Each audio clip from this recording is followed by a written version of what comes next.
The massive crystal dome of the Galactic Council's judgment chamber loomed over Ambassador Jackson Hayes, its transparent ceiling revealing the three suns of Centauri Prime in perfect alignment, an ominous sign according to local superstition.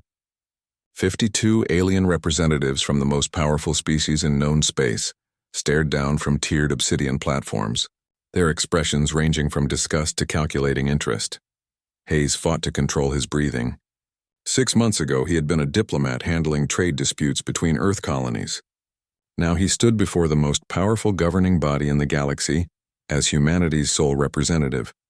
With Earth's future hanging in the balance, species designation, human, planet of origin, Earth, Sol system, classification, quarantine status level 3, announced a monotone voice that seemed to come from everywhere and nowhere.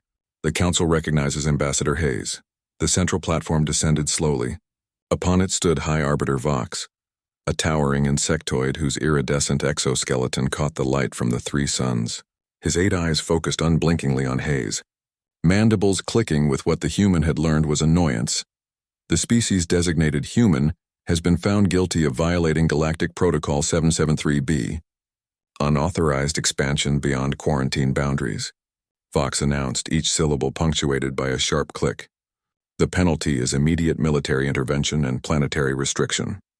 A murmur rippled through the chamber as various delegates communicated their approval. Hayes noticed some of the smaller species seemed almost gleeful at humanity's predicament. The Galactic Armada will arrive at your Sol system in precisely 30 rotations, continued Vox, raising all 4 of his upper limbs in the ceremonial gesture of war declaration. Your primitive defenses will be neutralized. Your expansion will be halted. Your species will be contained. Hayes maintained a neutral expression despite the sweat beading on his forehead. Earth had barely developed interstellar travel 20 years ago, at least officially, and now faced extinction from civilizations with millennia of technological advancement. With respect, High Arbiter, Hayes replied, his voice steady despite the tremor in his hands. Earth requests clarification on which specific expansion triggered this judgment. Silence fell across the chamber. Most species simply begged for mercy when facing council judgment. Questions were unexpected. Your audacity is noted, human, hissed Delegate Ulmar from the 3rd tier, a gelatinous being whose translucent body pulsed with bioluminescent anger. Your colony on Proxima Centauri B, a world clearly marked as restricted by Council Beacon 37G. Hayes activated his wrist display, projecting a holographic star chart visible to all delegates. Council records show that Beacon was placed after our colony ships departed. They were in transit for 3 standard years. Irrelevant, shouted another delegate, slamming a tentacle against his platform. The law is absolute. Ignorance provides no defense. Hayes zoomed in on the star chart, highlighting date stamps. Not ignorance, honored delegate. A timing issue. Our ships were already en route when your beacon was placed. Are you suggesting, Vox's voice dropped dangerously low, that the Council is at fault? I'm suggesting there may be room for discussion rather than war, Hayes replied carefully. Earth has always sought peaceful coexistence. A delegate with 6 eyes arranged in a circle around its bulbous head made a sound like grinding metal. Laughter, Hayes realized. Peaceful coexistence? Your species' history is written in blood. You fought 3 world wars before achieving spaceflight, and learned from each one, Hayes countered, which is why we seek diplomatic solutions now. High Arbiter Vox leaned forward, towering over Hayes. Ambassador, is Earth formally contesting this judgment? Be warned that unsuccessful contestation carries additional penalties. Hayes took a deep breath. He had explicit instructions from Earth's United Defense Council. Buy time at any cost. Earth does not recognize this tribunal's authority to declare war on grounds of a clerical error, he said, straightening to his full height. We request formal arbitration under Section 12 of the Galactic Charter. The chamber erupted. Some delegates rose from their seats. Others activated translation devices to ensure they understood correctly. Never in the Council's history had a quarantined species dared to invoke charter rights. Silence, commanded Vox, his voice amplified to painful levels. When order returned, he fixed all 8 eyes on Hayes. Your species' audacity is noted. Arbitration is denied. The war declaration stands.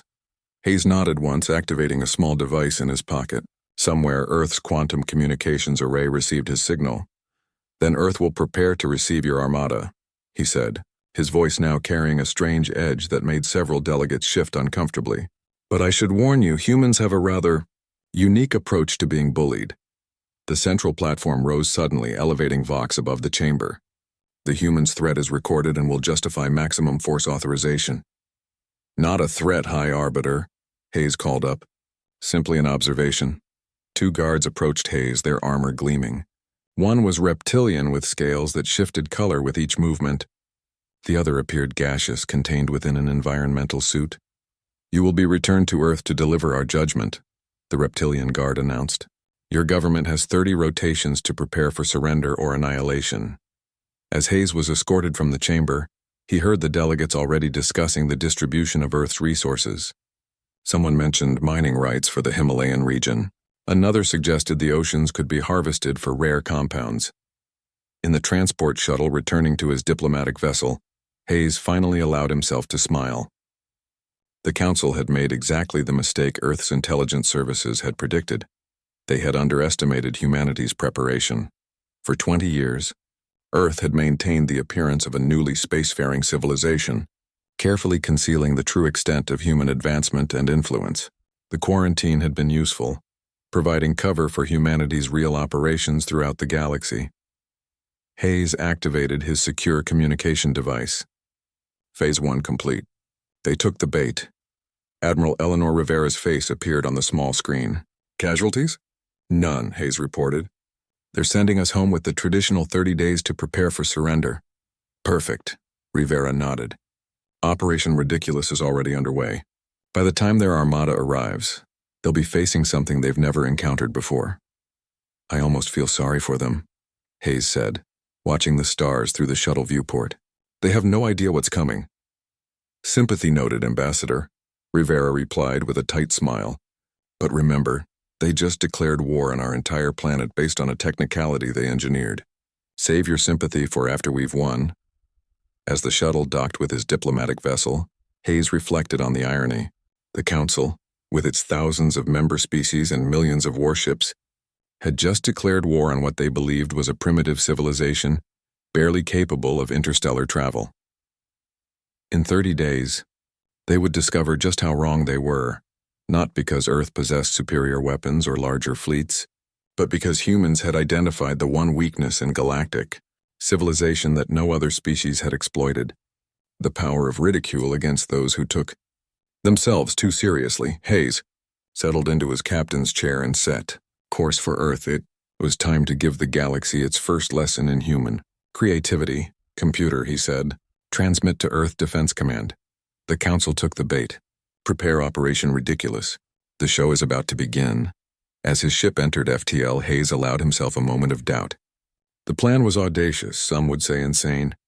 But then again, that was precisely why it might work. The Council expected fear, surrender, or futile resistance.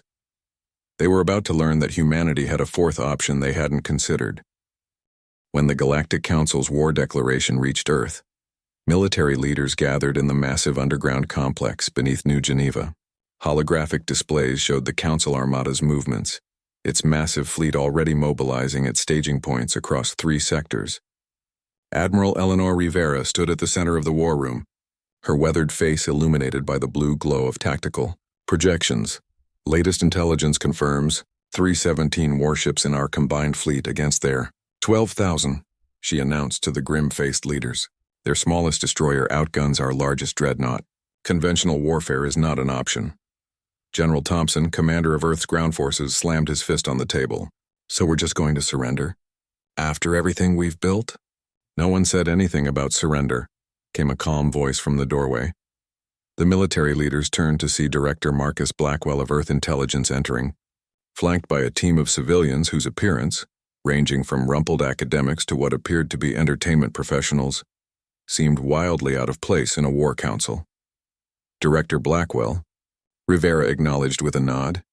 I hope your team has something more substantial than our current options, which amount to dying bravely or surrendering unconditionally. Blackwell smiled and gestured to the central holoprojector. May I? When Rivera nodded, he inserted a data crystal. The display changed to show psychological profiles of the dominant council species. alongside cultural analyses, communication patterns, and something labeled Humor Compatibility Index. What are we looking at? Asked Defense Minister Ortega, squinting at the data. Their civilization is built on fear and intimidation, Blackwell explained, highlighting key sections. Their social structures have remained virtually unchanged for 40,000 years. Their languages don't even have words for satire or mockery. Their cultures criminalize humor directed at authority. You're suggesting we joke our way out of extinction? General Thompson asked incredulously. I'm suggesting we use their cultural blind spot, Blackwell replied, unruffled. They expect us to either surrender or fight conventionally. They've never encountered a species that responds to threats with ridicule. He nodded to a woman in his entourage, Emma Delacourt, Earth's foremost xenocultural psychologist. She stepped forward. The Council's power is maintained through perceived dignity and fear, she explained. Their leaders have never been mocked. Their pronouncements have never been treated as jokes. Their threats have never been met with laughter. Because anyone who tried was obliterated, muttered Thompson. Actually, no, Delacour countered. No species has ever tried. The concept is so foreign to their psychology that they have no defense against it. President Diaz, who had been silent until now, leaned forward. You're proposing psychological warfare instead of physical warfare? I'm proposing we fight the only way we can win, Blackwell said. We've spent 20 years infiltrating their systems, establishing cover identities, placing our people in key positions. We know their weaknesses, and their greatest weakness is their complete lack of humor.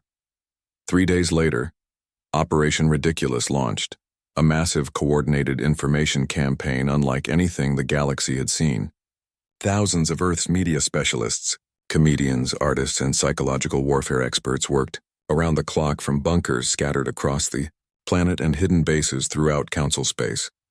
The first strike came when Earth hijacked the Galactic Council's propaganda network.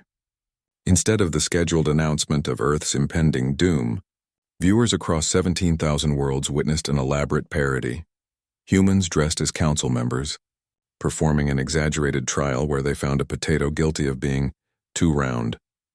The council's immediate response was confusion. Their automated translation systems couldn't properly interpret the content. Was this an encryption? A malfunction? Next came thousands of digitally altered images showing High Arbiter Vox in ridiculous situations, wearing human children's clothing, dancing in Earth nightclubs, advertising toilet paper. These spread virally through the galactic data networks, reaching even quarantined species. When Council enforcers tried removing the content, Earth's hackers replaced it with even more absurd material. Every deleted image spawned 10 more. In the Council's emergency session, Communication Director Threll reported the unprecedented attack. They're not using weapons, he explained, his tentacles writhing in agitation. They're using absurdity. Our citizens are viewing unauthorized content depicting council leaders in undignified scenarios. Block it, ordered High Arbiter Vox. We've tried, Threll admitted. Their infiltration of our systems is more extensive than we realized. They're using our own networks against us on Earth. Blackwell's team monitored the Council's confused response with satisfaction. Phase 2, Blackwell announced. Earth activated thousands of dormant agents throughout Council space. Humans who had been living under alien identities for years, positioned in media outlets, communication hubs, and entertainment centers. They began introducing subtle humor about authority figures into mainstream content across the galaxy. On the 15th day, the Council sent a preliminary fleet to establish a blockade around Earth. Captain Lyrax of the dreadnought Inevitable Dominance opened communications, expecting to find terrified humans begging for terms. Instead, his ship's view screen showed a human wearing a crudely made costume mimicking Lyrax's species, complete with exaggerated features and wobbly appendages. We surrender to your mighty ship, the human declared in an exaggerated voice. We are so impressed by your very big guns and extremely intimidating name. Please don't hurt us with your scary technology that literally every developed species in the galaxy has access to. The bridge crew of the Inevitable Dominance fell silent.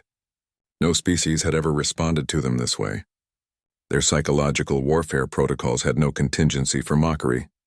Before Lyrax could respond, Earth's transmission changed to show High Arbiter Vox's official portrait, edited to add a curly mustache and crossed eyes.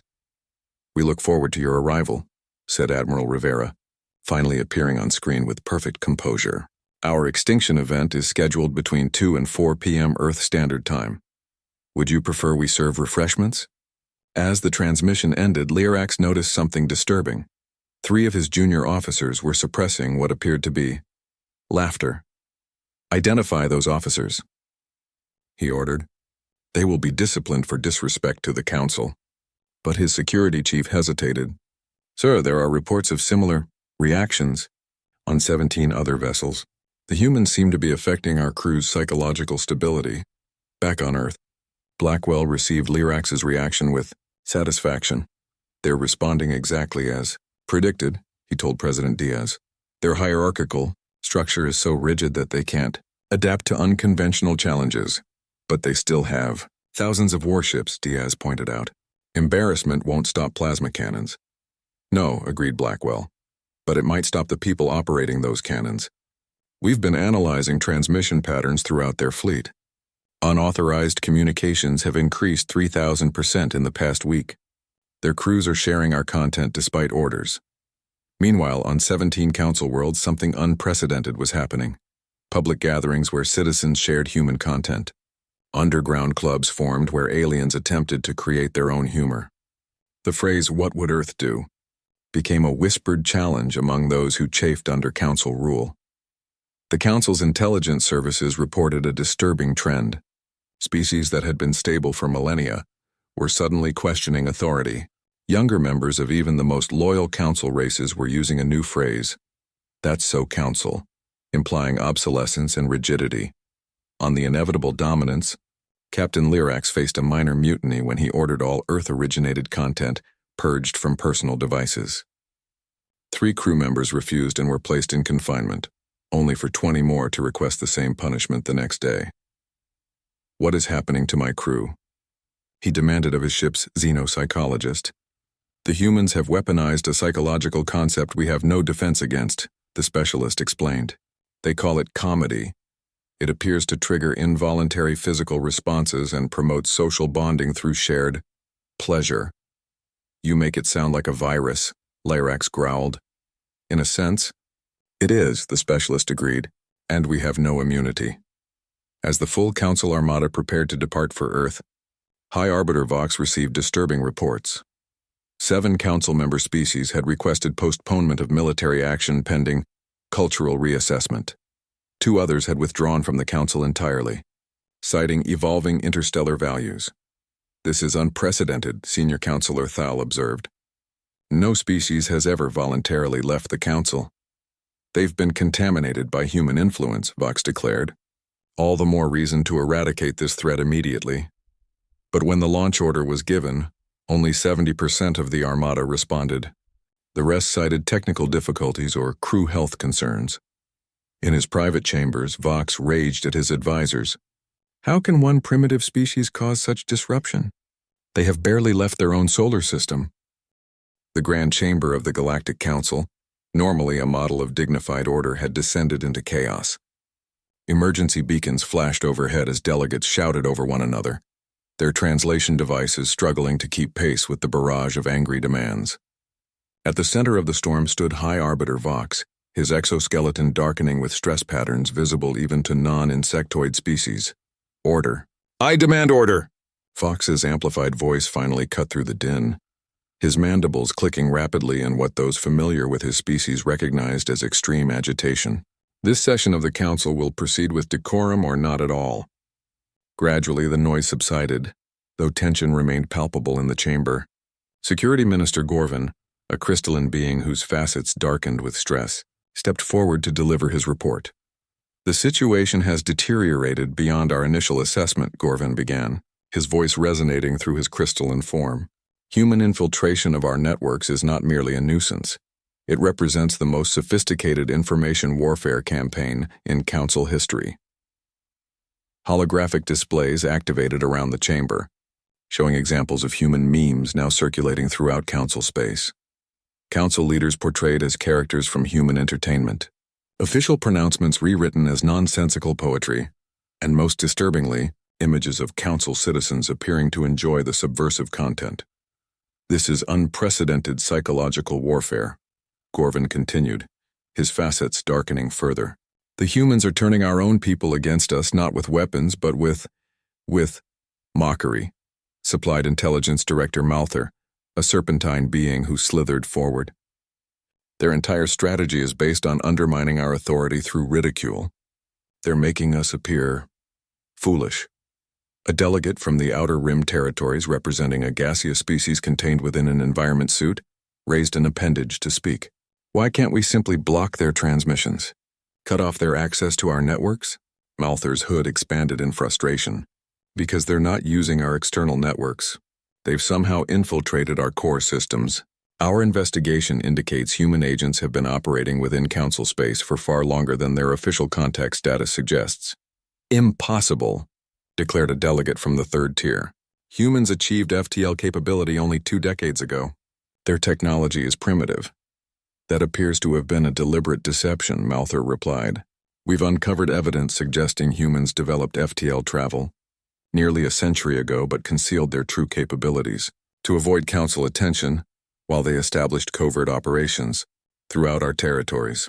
The chamber erupted again, this time in disbelief and outrage. Vox slammed his appendage down repeatedly until order was restored. Then we accelerate our timeline, Vox declared. Deploy the main armada now. Obliterate their world before this contamination spreads further. Sometimes the only response to infection is cauterization. But Gorvin's crystalline form dimmed further. There's a problem with the Armada, High Arbiter. What problem? Vox demanded. As the warships prepared to enter hyperspace, their navigation systems began displaying unauthorized content. Command codes were replaced with phrases like, Vox wears his exoskeleton backwards and Council members need nap time. A holographic display activated, showing the bridge of the Council flagship, Eternal Dominion. Where the navigation console should have displayed classified coordinates, it instead showed cartoon images of human faces with tongues extended. The Council chamber fell silent as the implications became clear. The launch has been delayed by 3 days already, Gorvin continued. Council technicians have discovered human infiltration code embedded in our systems years ago, dormant until activated by our war declaration. How is this possible?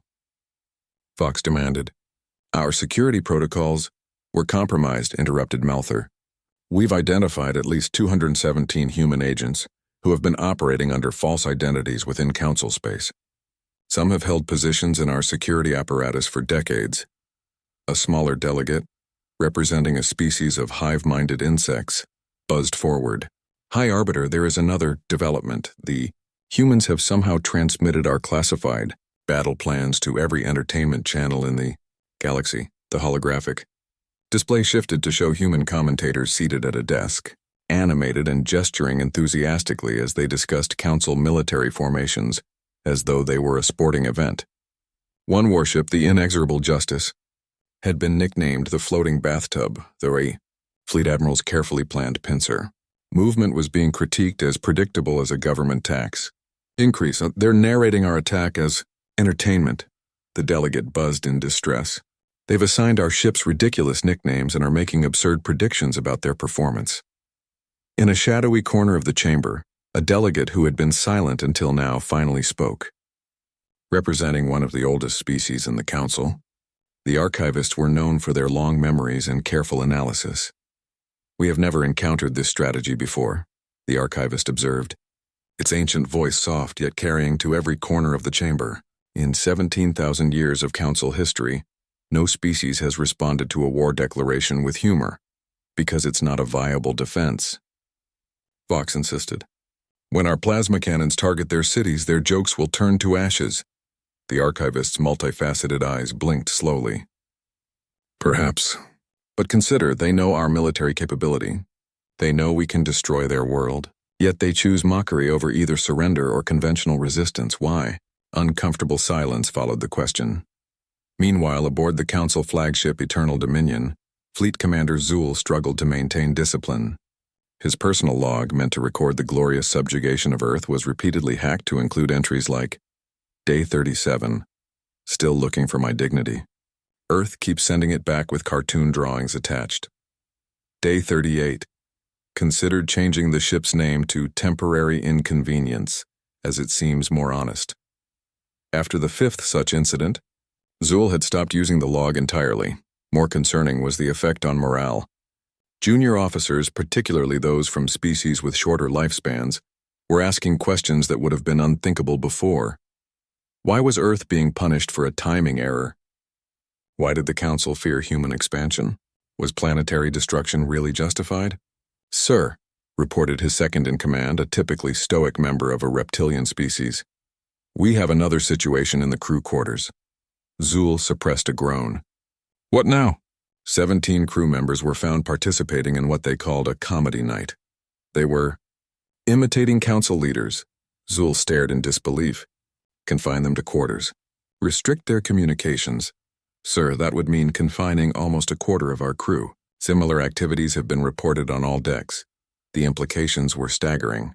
The Council's military had never faced discipline problems. Their authority had never been questioned. Yet within weeks of contact with human Mockery, the most elite crews were openly defying regulations. Back on Earth, Director Blackwell received the latest intelligence with satisfaction. In the underground command center, he presented the updates to President Diaz and Admiral Rivera. "The Council's response is fracturing exactly as predicted," he reported. "Their rigid hierarchy can't adapt to our approach. They have no protocol for dealing with ridicule. But their armada is still coming," Rivera pointed out. "Delayed perhaps, but still powerful enough to destroy Earth several times over." "True," Blackwell acknowledged. "But our infiltration goes deeper than they've discovered.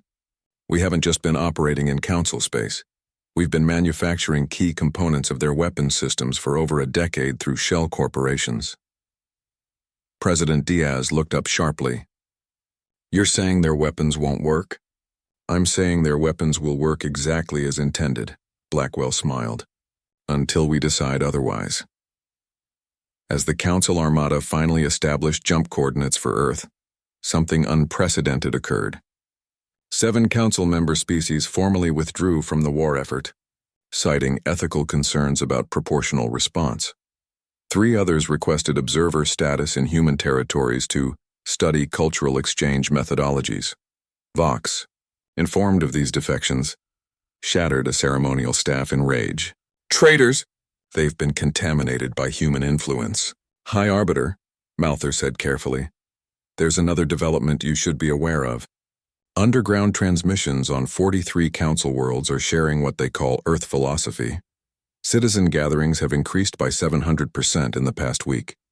They're discussing concepts like representative governance and freedom of expression." "Sedition," Vox declared. "Dispatch enforcement teams immediately." "We can't," Malther admitted. "Enforcement divisions are reporting 30% absenteeism. Some officers are refusing orders to disperse peaceful gatherings." The unthinkable was happening. The Galactic Council, stable for millennia, was experiencing its first internal resistance. When the Armada finally reached Earth's solar system, they discovered humanity's final insult. Earth's defensive fleet had been renamed after Council members, embarrassing childhood nicknames, information somehow extracted from deeply classified personal records. "Commander," Zul opened communications with Admiral Rivera, determined to end this humiliation. Panic spread through the Council Armada as weapons systems failed to activate across all ships simultaneously. Emergency overrides did nothing. Backup systems remained unresponsive. On every command console, the same message appeared. "Technical support currently unavailable. Have you tried turning it off and on again?" Earth Humor Department. On the bridge of the Eternal Dominion, Commander Zul stared at the message, the blood draining from his scaled face.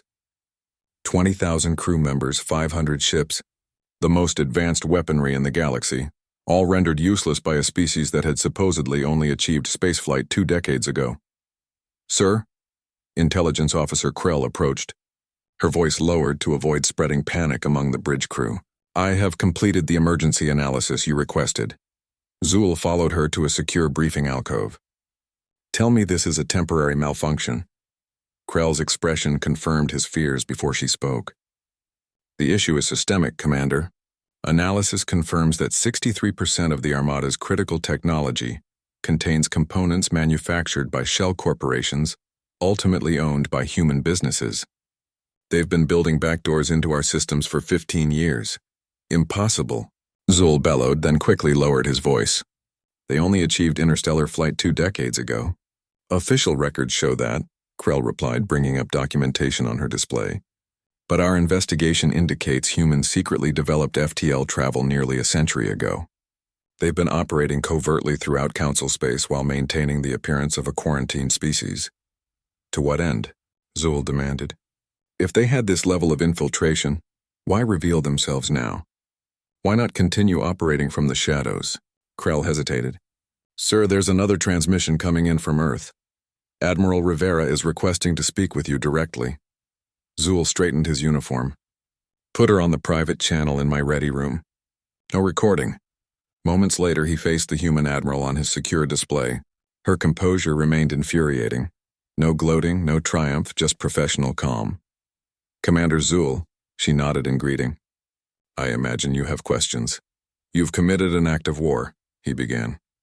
Correction, Rivera interrupted gently. We responded to your act of war. There's a distinction. By sabotaging Council military systems. By exercising control over technology we created, she clarified. The Council has been using human-designed components for decades without realizing it. We merely retained administrative access. Zul fought to control his anger. What are your demands? Rivera looked genuinely surprised. Demands? We're not demanding anything, Commander. We're inviting the Council to join us in creating something better than what currently exists. You expect me to believe that? After this? Humiliation? The mockery wasn't about humiliation, Rivera said, leaning forward. It was about demonstration. Your civilization is built on fear, Commander. We needed to show the galaxy that the Council could be laughed at without the universe ending. A chime sounded, interrupting them. Sir, came Krell's voice. Urgent communication from High Arbiter Vox. I'll leave you to it, Rivera said. But consider this, Commander. If we wanted to destroy the Council, we wouldn't be talking right now. As her image disappeared, Fox has replaced it, the High Arbiter's exoskeleton now showing stress patterns Zul had never seen before. Return to Centauri Prime immediately, Vox ordered without preamble. The situation has evolved. High Arbiter, the humans have compromised our weapon systems, Zul reported. We cannot engage. I am aware, Vox replied, his mandibles clicking rapidly. 27 Council worlds have reported similar malfunctions in their defense systems. This is no longer a military operation, Commander. It has become political. Meanwhile on Earth, Director Blackwell revealed the full scope of Operation Ridiculous to United Earth's leadership in the secure conference room beneath New Geneva. The Mockery strategy served multiple purposes, he explained. Displaying data on the central holotable, it confused them, delayed them, and most importantly, it demonstrated to subjugated species that the Council isn't infallible. The holographic display showed uprising statistics across Council space, peaceful protests on 17 worlds, civil disobedience in 34 sectors, and unprecedented information sharing between previously isolated species. But why not just use our technological advantages directly? Asked President Diaz. Why the elaborate charade? Admiral Rivera, freshly returned from her communication with Zul, answered, because conventional warfare would only replace one oppressor with another. Earth would become the new tyrant. By using Mockery, we're not defeating the Council. We're dismantling the concept of galactic authoritarianism itself. Defense Minister Ortega frowned. That's an awfully idealistic goal for a military operation. Is it? Rivera challenged. Look at human history. How many empires fell not because they were conquered, but because they became ridiculous in the eyes of their own people? The display shifted to show Council citizens sharing human content despite bans, younglings from various species attempting humor for the first time, and most shockingly, peaceful gatherings where multiple species discussed concepts like self-determination and representation. The Council maintained power through fear and perceived infallibility, Blackwell explained.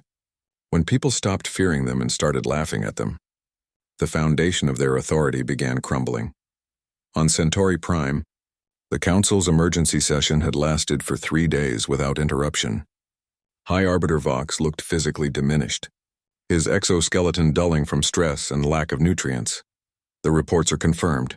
announced Security Minister Gorvin, his crystalline body showing fracture lines from prolonged crisis management. 43 member worlds are demanding immediate reforms. 17 are threatening to withdraw from the Council entirely. Reforms such as? Vox asked, though he already knew the answer. Democratic representation, reduced centralized authority, freedom of information exchange between species. Gorvan's crystal structure dimmed. Essentially, they're demanding we adopt human governance models. Absurd, Vox declared. Our system has maintained peace for millennia. Senior Counselor Thal, one of the oldest members, spoke for the first time in the session. Has it maintained peace, High Arbiter? Or merely the appearance of peace through suppression? In a secure chamber away from the main council hall, Vox confronted the unthinkable.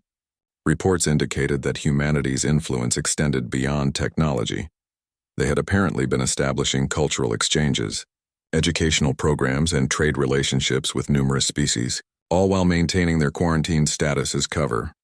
They've been playing a millennia-long game while we thought they were barely spacefaring. Primitives, realized Senior Counselor Thal. The question is, what do they actually want? Power, Vox insisted. All species seek dominance. Then why not simply use their technological superiority to subjugate us? Asked Malther.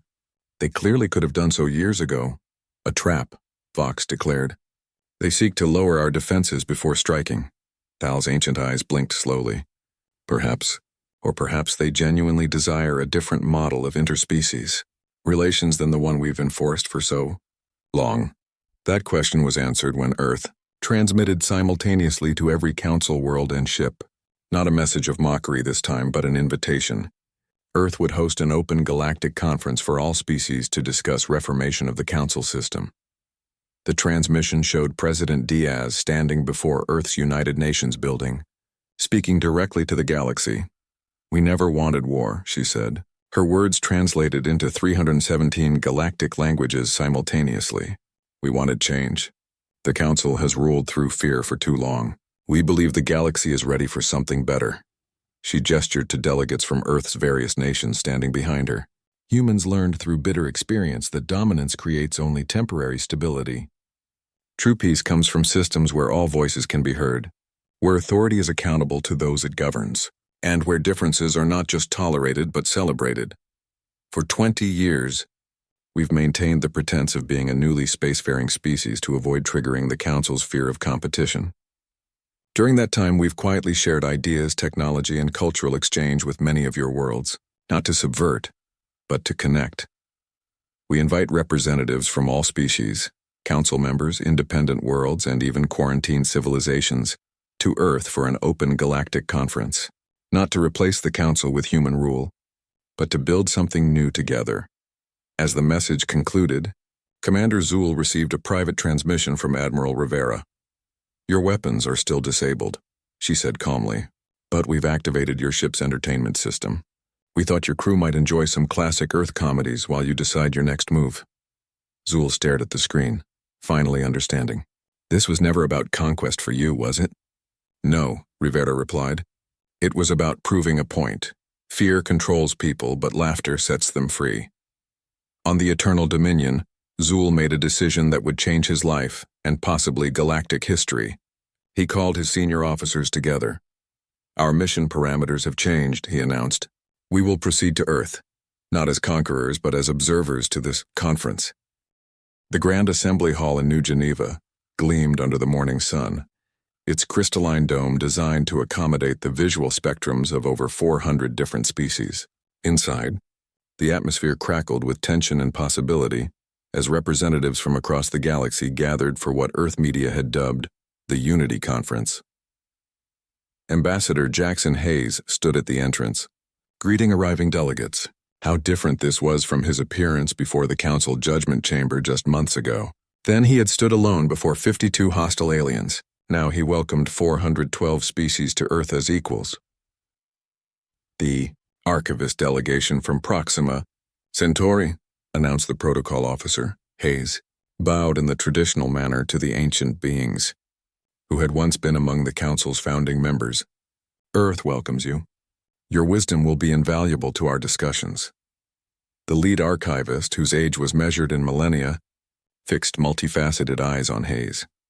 "We have observed 37 galactic civilizations rise and fall, Ambassador. Yours is the first to challenge an established order without bloodshed. This interests us." Throughout the morning, the pattern repeated as species after species arrived, many visiting Earth for the first time, some having never before left their home systems. Representatives from worlds previously quarantined by Council decree expressed wonder at meeting other species as equals rather than subjects. A stir ran through the assembled delegates when High Arbiter Vox and 12 senior Council members arrived, their massive security detail a stark contrast to the relaxed atmosphere. President Diaz welcomed them personally. "High Arbiter," she acknowledged with a diplomatic nod, "Earth appreciates your willingness to attend." "You invited us to the world we threatened to destroy," Vox observed, his mandibles clicking in what humans now recognized as contemplation. "Either extremely confident or extremely foolish. Or maybe we just have a different perspective on power," Diaz replied. "You'll notice we didn't disable your guards' weapons. Trust works better when it's mutual." Inside the main chamber, delegates were seated not by political importance or military power as in council gatherings, but in mixed groupings designed to encourage interaction between different evolutionary types. Species that breathed methane sat alongside oxygen breathers, separated only by transparent environmental barriers that allowed face-to-face communication. Director Blackwell, watching from a security station, nodded in satisfaction. "Notice the body language of the council delegates," he said to Admiral Rivera. "They're completely disoriented by the seating arrangement. They've never participated in a gathering where they weren't physically elevated above others." "Will they adapt?" Rivera wondered. "They'll have to," Blackwell replied. "The old hierarchies are already crumbling. 17 former council member worlds have established independent diplomatic relations with previously quarantined species in just the past week." The conference's first day began with a history session that revealed humanity's true role in galactic affairs. Earth representatives demonstrated how humans had operated for decades as cultural interpreters between species, established underground information networks, and developed technologies specifically designed to be shared across biological boundaries. Dr. Amara Wilson, Earth's leading xenoanthropologist, presented evidence challenging the Council's fundamental operating principles. "We recognized early that the Council's model was fundamentally flawed," she explained, as holographic data filled the chamber. "Segregating species prevents the cross-pollination of ideas that drives innovation. The quarantine system wasn't promoting peace, it was preserving power imbalances." Her presentation showed how worlds with human cultural influence had experienced significant advancements in medicine, environmental restoration, and conflict resolution. The Mockery campaign had simply made visible what had been happening quietly for decades. "Humans didn't invent interspecies cooperation," Wilson emphasized. "We merely facilitated connections that the Council had forbidden. When species communicate directly, they rarely choose conflict." A delegate from a previously quarantined water world raised a tendril. "Why did humans operate in secret for so long? Why maintain the pretense of being newly spacefaring?" Admiral Rivera answered. "Because direct confrontation would have triggered the Council's defensive protocols, exactly as it did when they discovered our Proxima Centauri colony. We needed time to establish enough connections that the network could survive even if Earth was destroyed." "You anticipated war then," observed Vox.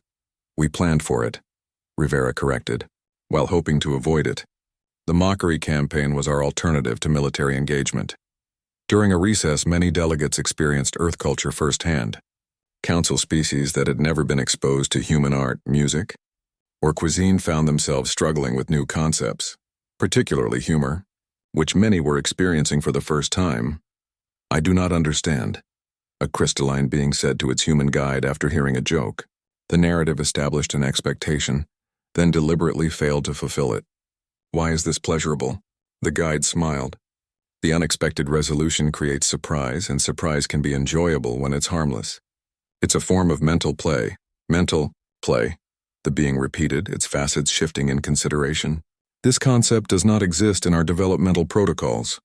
"Perhaps it should," the guide suggested. "Human children develop problem-solving skills through play.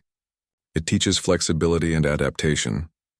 On the third day, former Commander Zool, now representing a faction of Council military seeking reform, addressed the assembly. His appearance caused murmurs, as many remembered his role leading the Armada against Earth. "I commanded the fleet sent to destroy this world," he began, his voice resonating through the hall. "I was prepared to eliminate billions of lives to enforce rules I never questioned. Then humans showed me the absurdity of blind obedience through something as simple as laughter." He displayed footage of his own crew members unable to contain their amusement at Earth's ridiculous transmissions during the crisis. The Council's power depends on being taken seriously. Humanity's genius was recognizing that tyrants cannot survive being laughed at, a Council loyalist interrupted. "This is sedition. The commander should be removed." "On what charge?" Zool challenged. "Finding humor in authority? That's now a protected right in 39 former Council systems." The disruption settled, and the conference continued with working groups addressing specific reforms. The most contentious debates centered not on whether to change the galactic governance system, but how quickly to implement those changes. The conference culminated with the presentation of the Galactic Concordat, a new framework for interspecies governance based on representation rather than domination. Provisions included freedom of information exchange, technological sharing protocols, and cultural preservation rights. Most High Arbiter Vox, who had remained silent for most of the proceedings, finally rose to speak. "This concordat would end 50,000 years of stability under Council guidance," he stated. "Our system has prevented interspecies wars, managed resource distribution, and maintained order. At what cost?" Called a delegate from the Outer Rim. "My species has been quarantined for 12,000 years despite developing sustainable fusion technology and proving our peaceful intentions repeatedly." Vox's mandibles clicked in irritation. "Controlled development prevents dangerous technologies from spreading too rapidly, or prevents competition with established powers," the delegate countered. "President Diaz intervened before the exchange could become heated. High Arbiter, Earth recognizes the Council's historic role in maintaining a form of stability. The Concordat doesn't seek to erase that history but to build upon it for a more inclusive future. And if we refuse these terms," Vox challenged, "Earth has proven its technological superiority. Will you force compliance?" Diaz shook her head. "That would make us exactly what we oppose. The Concordat will be voluntary. Those who choose to remain under Council rule may do so. Then what incentive do we have to accept?" Vox challenged. The answer came from an unexpected source. A young Council aide approached the podium, her carapace still showing the pearlescence of youth. Security moved to intercept her, but Vox waved them back. Curiosity overriding protocol. "I grew up believing other species were dangerous," she said, her translator conveying emotion that surprised even her. "Then I heard humans laugh. Not at us, but at themselves. I saw records of their history, how they used humor to survive their darkest times. Their mockery isn't a weapon. It's how they maintain perspective." She turned to Vox. "The incentive is evolution, High Arbiter. Societies that cannot laugh at themselves cannot adapt." The young aide's words seemed to affect Vox more deeply than all the formal presentations. For the first time, his posture showed something other than rigid authority, a slight softening that those familiar with his species recognized as thoughtfulness. In the following weeks, 27 Council members signed the Concordat. 19 remained with the traditional structure. The rest declared neutrality, waiting to see which system would prove more